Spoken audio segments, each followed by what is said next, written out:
నేను ఇంకా వేరే లీగల్ ఆన్గోయింగ్ కేసెస్ ఉన్నాయండి. మస్తాన్ పైన కేసు అయిన తర్వాత రాజ్ తరుణ్‌కి మీడియా ముఖంగానే క్షమాపణ చెప్పడం జరిగింది. కాళ్ళు పట్టుకొని క్షమాపణ చెప్తున్నాను. ఎందుకంటే థింకింగ్ దట్ అతను నార్మల్ పని చేసుకుంటాడని వాళ్ళ పేరెంట్స్‌కి కూడా చెప్పడం జరిగింది.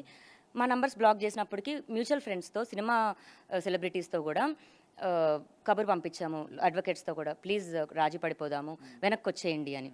నేను ఆలోచించుకొని చెప్తానమ్మా అన్నారు అంకుల్. నేను మీకు కాల్ రికార్డింగ్ కూడా పంపిస్తాను. ఆలోచించుకొని చెప్తాను అన్న మనిషి వాళ్ళు ఒక 25 డేస్ అవుతుంది. 25 డేస్ ఎగో. మరి ఆలోచించుకొని చెప్తాను అన్న మనిషి రాజ్ తరుణ్ తల్లిదండ్రులే మీకు చెప్పారా? అంటే మాట్లాడదాం వివాదానికి ఓకే మధ్యలో ఉన్న వాళ్ళకి చెప్పారు. ఓకే. మరి అలా అన్న వాళ్ళిద్దరే వచ్చుంటే నేను హ్యాపీగా పిలిచేదాన్ని, ఫుడ్ పెట్టి ఇది చేసేదాన్ని. బట్ రావడం దాడితో వచ్చి వాళ్ళు రావాలి అనుకోవడం కూడా కాదు, లావణ్యని పంపించేయాలి అన్నది. సో ఆ గొడవల్లో నాకేమైనా జరుగుంటే ఒక్క సెకండ్ కదా ప్రాణం పోవడము. వాళ్ళు రావద్దు, వాళ్ళ ఇంట్లో ఉండొద్దు అన్నది ప్రాబ్లం కాదు, నా పైన జరిగిన దాడి ప్రాబ్లం. రావాలి అనుకున్నది నా ఇంటెన్షనే, కోరుకున్నది నేనే, రమ్మన్నది కూడా నేనే. 20 డేస్ ఎగో కాల్, ఆయన మాట్లాడిన కాల్ నేనే రమ్మన్నాను. నింద కాదు, 20 డేస్ ఎగో వచ్చేసేయండి ప్లీజ్, ఇంకా గొడవలు వద్దు, మీ మీద కోపంతో కాదు, రాజు మీద పెట్టి రాజు ఏదో జైలుకి వెళ్ళాలన్నది కూడా కాదు అని సాల్వ్ అవ్వడానికి మంచిగా ఆరంభం ఒక్క అడుగుతోనే కదండి. నేనే ఫార్వర్డ్ స్టెప్ తీసుకున్నాను, క్షమాపణ కోరాను, కేసు వెనక్కి తీసుకున్నాను. అక్కడి నుంచి రియాక్షన్ రాలేదు. ఎక్కడి నుంచి వచ్చింది? దాడి వచ్చింది. మళ్ళీ నేను వెళ్ళి లాస్ట్ టైం కూడా తలుపు కొట్టానండి. ఆ రోజు కూడా బిగ్ టీవీ ఫాలో అయినట్టుంది వాళ్ళ ఇంటికి. తలుపు కొట్టిన దానికి అటెంప్ట్ టు మర్డర్ కేసు పెట్టారు. ఇప్పుడు నాపై నిజంగానే దాడి జరిగింది. మరి నాపైన ఇప్పుడు హత్య ప్రయత్నం జరిగిన దానికి కారణం ఎవరవుతారు? రాజ్ తరుణ్ అవుతాడా? రాజ్ తరుణ్ పేరెంట్స్ అవుతారా? శేఖర్ భాష అవుతాడా? ప్రీతి అవుతాడా? ఉదయ్ అవుతాడా? మేఘన అవుతుందో?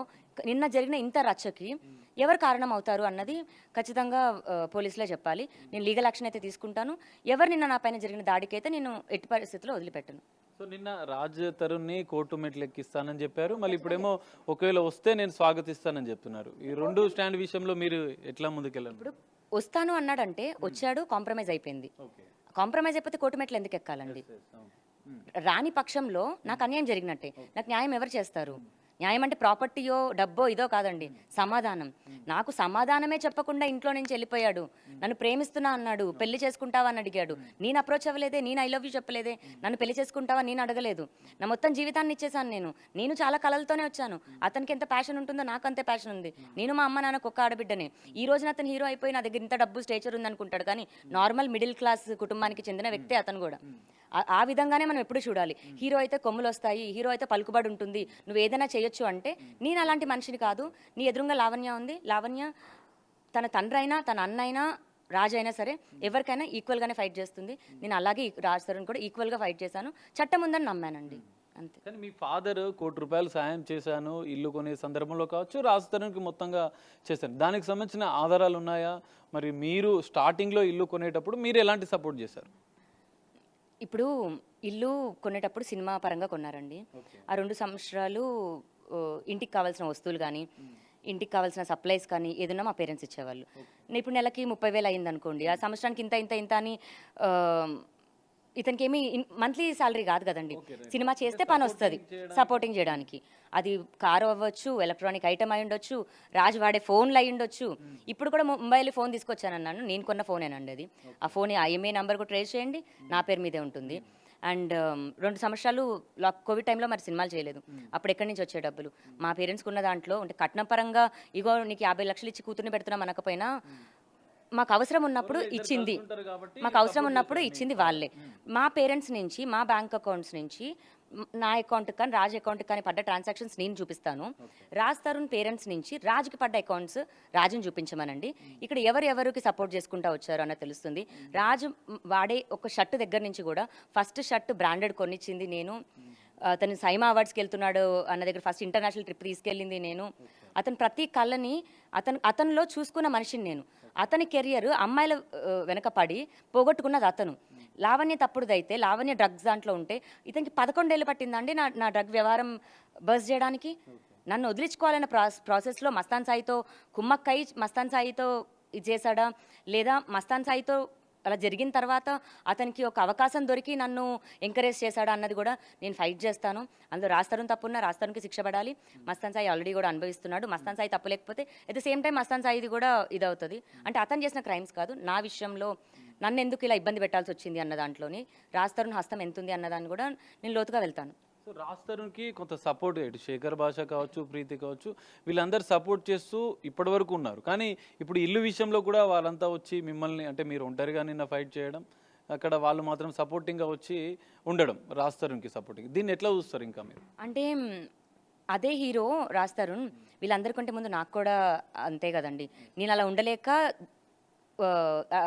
ఫైట్ చేస్తున్నాను కాబట్టి వాళ్ళకి తగిలారా ఏంటి? వాళ్ళ ఇప్పుడు అదే స్టేచరో డబ్బులో లావణ్య దగ్గర ఉంటే ఖచ్చితంగా లావణ్య దగ్గరే ఉంటారు. అదే రాస్తారు ఏం లేకుండా జీరో అయ్యి మా అన్న అన్నమనండి, నా ఫ్రెండ్ అన్నమనండి, అదే శేఖర్ భాషను కూడా నార్మల్ వ్యక్తి రాస్తారని అయితే వచ్చి సపోర్ట్ చేయమనండి. ఖచ్చితంగా అది కాదు. డబ్బుల కోసం అండ్ ఫేమ్ కోసం అండ్ రాస్తారుకి చేస్తే 10 మంది వస్తారు ఫ్యాన్స్ కానీ ఎవరైనా సరే. కానీ లావణ్య ఇప్పుడు సింగిలే, ఎప్పుడు ఒంటరిగానే పోరాడుతుంది. కానీ రాస్తారు రియాలిటీ కూడా బయటకు వస్తే అదే ఫ్యాన్స్ కూడా కుటుంబాలు ఉంటాయి, అదే ఫ్యాన్స్ కూడా ఒక ఆడపిల్ల ఇంట్లో ఉంటుంది. అసలు నిజమైతే ఎన్ని రోజులు బయటికి రాకుండా అయితే ఉండదు కదండి, ఖచ్చితంగా బయటకు వస్తుంది. అండ్ చట్టం ఉంది. ఇప్పుడు మన శేఖర్ భాష కూడా నేను మగజాత ఆనిముత్యాన్ని నేను చట్టంలో మగజాతి హీ టీమ్స్ అన్నది రావాలి అని చట్టం మీద పోరాడే అతను ఇంటి మీద దాడికి పంపించడం ఎంతవరకు కరెక్ట్? ఇంటి ముందు ధర్నా కూర్చోవడం ఎంతవరకు కరెక్ట్? మా కమ్యూనిటీ బయట అంటే ఇప్పుడు అతని ఇంటికి నేను వెళ్ళొచ్చు అని నాకు యాక్సెస్ ఇస్తున్నాడు అతను.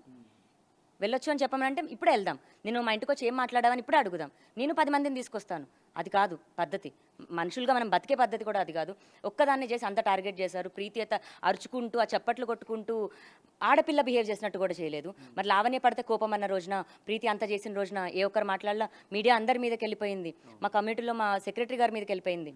ఎంత రచ్చ చేశారు మా కమ్యూనిటీలోకి వచ్చి. అంటే మేము యాక్సెస్ ఇచ్చి ఇది చేసామా? గేట్ దగ్గర చెప్పాము, అటు రాస్తారుని యాక్సెస్ ఇచ్చి పంపించాడు.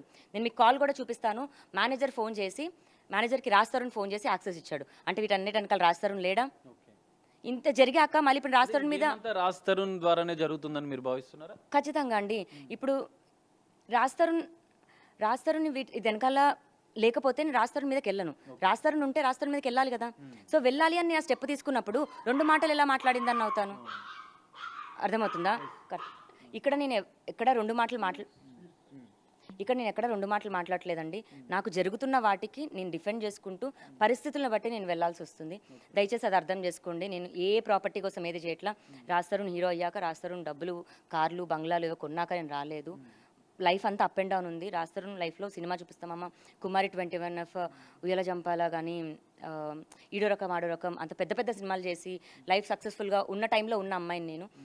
ఏ మగాడైనా సరే ఒకటే గుర్తుపెట్టుకోవాలి. రాజ్ తరుణ్కి కష్టంలో ఉన్నప్పుడు మీరు సపోర్ట్ చేయడము, కెరీర్లో ఆయన ఎదగడానికి కూడా మీరే కారణం. మీరు సపోర్టింగ్ ఎంకరేజ్మెంట్ చేసి ఇవన్నిటికీ మీరు సపోర్ట్ చేశారు. కానీ ఇప్పుడు మీరు తీవ్రంగా నేను అన్యాయానికి గురైనా అని చెప్పి మీరు చెప్తున్నారు.